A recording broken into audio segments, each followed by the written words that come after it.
Hi friends, எல்லாருக்கும் வணக்கங்க. நம்ம பிரித்திங் டாக்ஸ் யூடியூப் சேனலில் ஸ்டோரி பார்த்து ரொம்ப நாள் ஆச்சு. ஸோ இன்னைக்கு ஒரு குட்டி ஸ்டோரி தான் பார்க்க போகிறோம். வாங்க வீடியோக்குள்ளே போய் பார்க்கலாம்.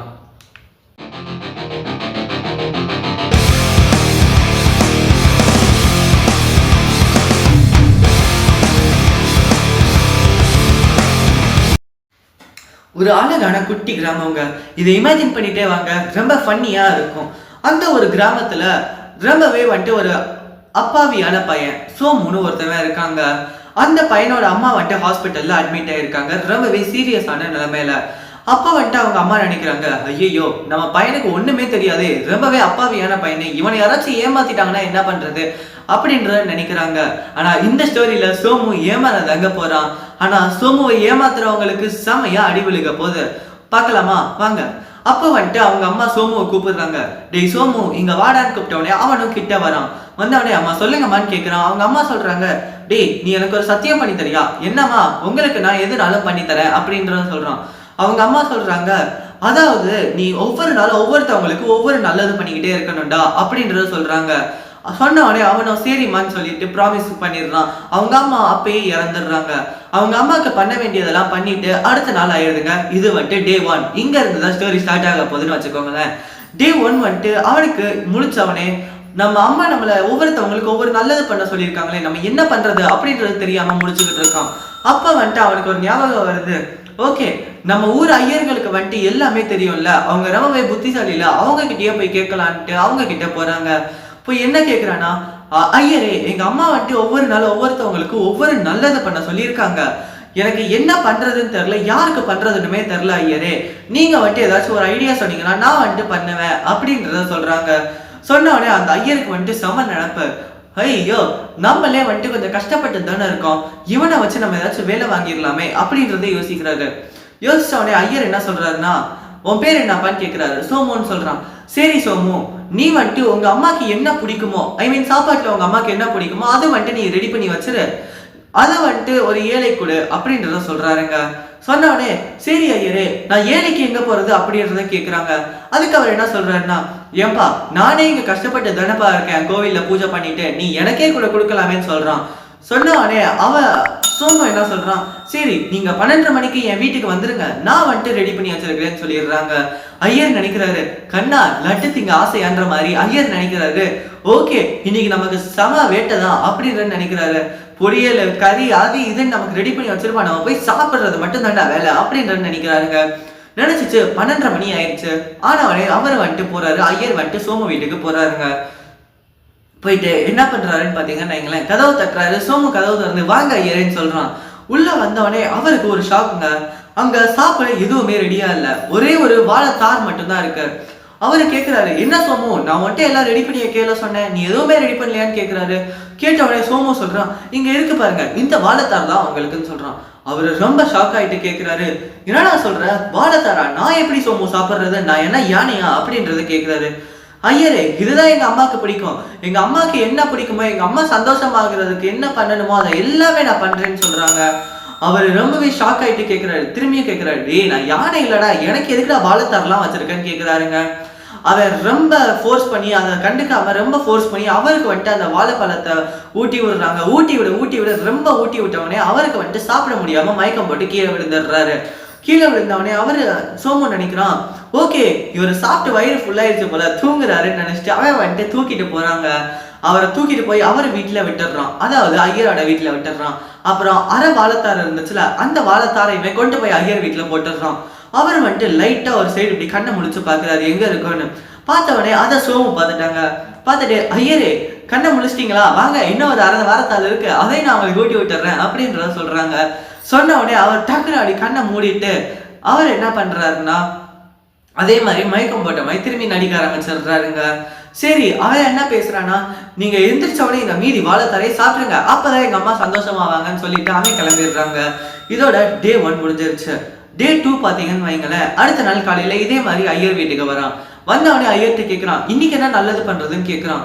அதுக்கு அவர் சொல்றாரு, நேற்று அப்படி பண்ணானே இன்னைக்கு வேற மாதிரி ட்ரை பண்ணலாமேன்னு. என்ன சொல்றாருன்னா, உங்க வீட்டுல ரொம்பவே பெரிய பொருள் ஏதோ அதை வந்துட்டு நீ கிஃப்ட் பண்ணி ஒரு ஏழைகளுக்கு கொடு அப்படின்றத சொல்றான். ஓகே அப்படின்னு சொல்லிட்டு அவன் திரும்பியும் கேட்கறான், இன்னைக்கு எந்த ஏழைக்கு நான் கொடுக்கன்னு கேட்டவனே, டேய் நான் நேத்தே சொன்னேன் இல்லடா, நான் தாண்டா ஏழை, எனக்கே கொடுறான்னு சொல்லிடுறான். நீ பேக் பண்ணி வச்சிரு நல்லா, நான் வந்துட்டு உங்க வீட்டுல எடுத்துக்கிறேன்னு சொன்னவனே சோமுவும் வந்துட்டு வீட்டுக்கு போறாங்க. வீட்டுக்கு போய் சுத்தி முத்தி பாக்குறான். அங்கிட்டு கோல்டு இருக்கு, இந்த சைடு சில்வர் இருக்கு, அது எல்லாமே குட்டி குட்டியா இருக்கு. அவனுக்கு பெருசா என்ன கொடுக்கறதுன்னே தெரியல. அதனால அப்படியே சுத்திட்டு வெளியே வந்து பார்த்தா அம்மிக்கல்லும் ஆட்டுக்கல்லும் இருக்குங்க அந்த உரல்ல. அதை வந்துட்டு பாக்குறான். ஐயர் நம்மகிட்ட பெருசால கேட்டாரு, இதான் நம்ம வீட்டுல ரொம்பவே பெருசான பொருள்னு எடுத்துட்டு அதை வந்துட்டு பேக் பண்றாங்க. ஐயர் வந்துட்டு வீட்டுக்கு வராரு. என்ன சோமு பேக் பண்ணியான்னு கேட்டதுக்கு ஐயரே பேக் பண்ணிட்டேன்னு சொல்றாங்க. அவரு தேடுறாரு. தேடிட்டு ஐயரே எங்க இருக்குன்னு சொல்றாங்க. என்ன இது இவ்வளவு பெருசா இருக்குன்னு அவர் மனசுக்குள்ளேயே நினைச்சிட்டு, ஓ நம்ம கேட்டோன்னு வீட்டுல இருக்க எல்லா பொருளையுமே நமக்காக பேக் பண்ணிட்டாரான்னு நினைக்கிறாருங்க. ஆனா அது இல்லைன்னு நமக்கு மட்டும்தானே தெரியும். அப்புறம் வந்துட்டு அவர் அந்த அம்மிக்கல்லையும் ஆட்டுக்கல்லையும் தூக்க பாக்குறாரு. அதை வந்து தூக்க முடியல, ரொம்பவே வெயிட்டா இருக்கும்ல. அப்ப வந்துட்டு சோமுட்ட கேட்கிறாரு, சோமு எனக்கு ஒரு சின்ன உதவி பண்றியா, இதை தூக்கி என்னோட முதுகில வச்சிரு, நான் வந்துட்டு என்னோட வீடு வரைக்கும் கேரி பண்ணிட்டு போயிடுறேன் அப்படின்றத சொல்றாருங்க. சொன்னவனே வந்துட்டு அவனுமே வந்துட்டு தூக்கி முதுகுல வச்சுட்டான். அவரு குனிஞ்சுட்டு அதை கேரி பண்ணிட்டே போறாரு. கேரி பண்றப்ப கல்லுலையும் முள்ளுலையும் நடந்து அவருக்கு காலு ஃபுல்லா குத்துதுங்க. குத்திட்டு அவர் வீடு போய் ரீச் ஆனவனே அதை கீழே இறக்கி வைக்கிறாரு. இறக்கி வச்சுட்டு ஓபன் பண்ணி பார்த்தா உள்ள ஆட்டுக்கல்லு அம்மிக்கல்லு. அப்பயும் அவருக்கு ரொம்ப ஷாக் ஆயிட்டு மயக்கம் பட்டு கீழே விழுந்துடுறாரு. கீழே விழுந்து எந்திரிச்சிட்டு காலெல்லாம் பாக்குறாரு, கால் ஃபுல்லா ரத்தம். அப்புறம் அந்த டயர்லயே தூங்கிட்டு அடுத்த நாள் சோமு வந்து எழுப்பி விடுறப்பதான் எழுப்பி விடுறாரு. இது டே 2 முடிஞ்சிருச்சு, டே 3 பார்க்கலாமா? அதாவது டே 3 சோமு எப்பயும் போல காலையில வரான். காலையில வந்து ஐயர் வீட்டை தட்டினவனே அந்த தூக்க கழகத்துல இருக்க ஐயர் வந்துட்டு காலையில எந்திரிக்கிறாரு. எந்திரிச்சிட்டு வராரு. சொல்லு சோமு அப்படின்றத சொல்றாரு. ஐயரே இன்னைக்கு என்ன நல்லது பண்ணன்னு சொன்னவனே, ஏண்டா 2 நாள் என்ன வச்சு இப்படி பாடுபடுத்திட்டியடா, இன்னைக்கு நான் உன்னை பாடுபடுத்துறேன்டான்னு அவர் என்ன மனசுக்குள்ள நினைச்சிட்டு சொல்றாருன்னா, சோமு இன்னைக்கு வந்துட்டு ரொம்ப முடியாம இருப்பாங்கல்ல, அவங்களுக்கு வந்துட்டு நீ ஏதாச்சும் உதவி பண்ண, அப்ப வந்துட்டு அவங்க அம்மா ஹாப்பி ஆயிடுவாங்கன்னு சொல்றாங்க. சொன்னவனே சோமுவும் சரின்னு சொல்லிடுறான்.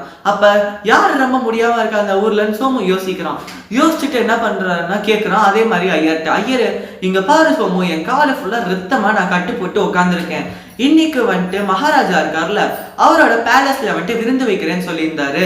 அந்த விருந்துக்கு என்னால நடந்து போக முடியாது, அதனால நீ அந்த பேலஸ்க்கு என்னை தூக்கிட்டு போயிரு ஷோல்டர்ல வச்சு அப்படின்றத சொல்றாரு. சோமுவோ சரி ஐயரேன்னு சொல்றாங்க. சொல்லிட்டு சோமு என்ன பண்றான்னா ஐயரை வந்துட்டு அவரோட ஷோல்டர்ல ஏத்திக்கிறாங்க. ஏத்திட்டு தூக்கிட்டு போறான். அப்ப தூக்கிட்டு போறப்ப அவனுக்கு ரொம்ப ஹாப்பி ஆயிடுச்சு. ஐயோ நம்ம அம்மா சொன்ன மாதிரி எல்லாருக்குமே நல்லது, டெய்லியுமே ஒவ்வொரு நல்லது பண்ணிக்கிட்டு இருக்கமே, அம்மா வந்துட்டு ரொம்பவே ஹாப்பியா இருப்பாங்க அப்படின்றத நினைச்சிட்டு சோமு வந்துட்டு அங்கிட்டும் இங்கிட்டும் ஆடிக்கிட்டு ஐயர் ஷோல்டர்ல இருக்கிறதையும் மறந்துட்டாங்க. மறந்துட்டு ஆடிக்கிட்டு அந்த சைடு இந்த சைடு ஆடிக்கிட்டு ஓடி ஓடி ஜாலியா ஹாப்பியில போய்கிட்டே இருக்கான். அப்ப வந்துட்டு ஒரு மரம் இருக்கு. அந்த மரத்தோட கிளை வந்துட்டு ரொம்பவே ஷார்ட்டா இருக்கனால ஐயர் வந்துட்டு அந்த மரத்தோட கிளையில போய் டங்கனி இடிச்சு மாட்டிக்கிறாருங்க. ஐயர் மாட்டினத கூட நம்ம சோமு நினைக்கலங்க. அந்த ஹாப்பியில ஆடிக்கிட்டும் ஓடிக்கிட்டும் நம்ம ராஜாவோட பேலஸ்க்கு போயிட்டான். போயிட்டு மேல பார்த்தா ஐயரை காணா. ஐயரை எங்க இருக்கீங்கன்னு கேட்டுட்டு திரும்பியுமே அதே சைடே ஓடி வரான். அப்ப என்ன நடக்குதுன்னா சோமு வந்துட்டு தூக்கிட்டு வந்தா அந்த ஐயரை வந்துட்டு அந்த ஊர் மக்கள் எல்லாருமே காப்பாத்தி மரத்துக்கு இலையில இருந்து காப்பாத்தி அவரோட வீட்டுல போய் சேர்த்துட்டாங்க. சோமுவும் வந்துட்டு ஐயரோட வீட்டுக்கு போனான்ல, போயிட்டு ஐயரை கூப்பிடுறான். ஐயரே என்ன என் கூட தான் நீங்க வந்தீங்க, நீங்க எப்ப வீட்டுக்கு வந்தீங்க, இறங்கி ஏன் இப்பெல்லாம் பண்றீங்கன்னு கேக்குறாங்க. கேட்டவனே ஐயர் வந்துட்டு ஏண்டா பண்றதெல்லாம் பண்ணிட்டு இப்படி கேட்குறியான்னு அவர் மனசுக்குள்ளேயே நினைச்சுக்கிறாருங்க. அப்புறம் சொல்றாரு, வேணாம்பா சாமி சவகாசமே, நான் நானாவே இருந்துக்கிறேன், உன்னை ஏமாத்தலான்னு பார்த்தேன், ஆனா என்னால உன்னா எதுவுமே பண்ண முடியல, இப்ப வந்துட்டு உங்க அம்மா ரொம்பவே ஹாப்பியா இருப்பாங்கடா, மேல என்னை விட்டுடுறா அப்படின்றத சொல்றாருங்க. இந்த கதையில இருந்து நான் உங்களுக்கு என்ன சொல்ல வரேன்னு பாத்தீங்கன்னு வைங்களேன், அதாவது நம்மளை நம்பி வரவங்களை நம்ம வந்துட்டு ஒழுங்கா ட்ரீட் பண்ணோம்னா நமக்கு வந்துட்டு எந்த கெடுதலுமே இல்லாம நம்மளுமே ஹாப்பியா இருக்கலாம். அவங்கள வந்துட்டு ஏமாத்திடலாம், நம்ம ஏதாச்சும் பண்ணி அவங்ககிட்ட இருந்து நிறைய ஏதாச்சும் வாங்கிக்கலாம்னு நினைச்சா நமக்கு அடி மேல அடி விழுந்துகிட்டே தாங்க இருக்கும். ஸோ உங்ககிட்ட யாராச்சும் ஹெல்ப்னு கேட்டு வந்தாலும், உங்ககிட்ட ஏதாச்சும் கேட்டு வந்தாலும் நீங்க வந்துட்டு அவங்கள கரெக்டா ட்ரீட் பண்ணுங்க. அவங்கள ரொம்பவே வந்துட்டு இர்ரெஸ்பெக்ட்ஃபுல்லாவோ இல்ல அவங்களை ஏமாத்துற மாதிரியோ நீங்க வந்துட்டு ட்ரீட் பண்ணாதீங்க. ஓகே ஃப்ரெண்ட்ஸ், இந்த வீடியோ உங்களுக்கு பிடிச்சிருந்தா ஒரு லைக்கை தட்டிட்டு உங்களோட ஃப்ரெண்ட்ஸுக்கு ஷேர் பண்ணுங்க. என்னோட பிரித்திங் டாக்ஸ் யூடியூப் சேனலை மறக்காம சப்ஸ்கிரைப் பண்ணிருங்க. Bye, I will meet your next video.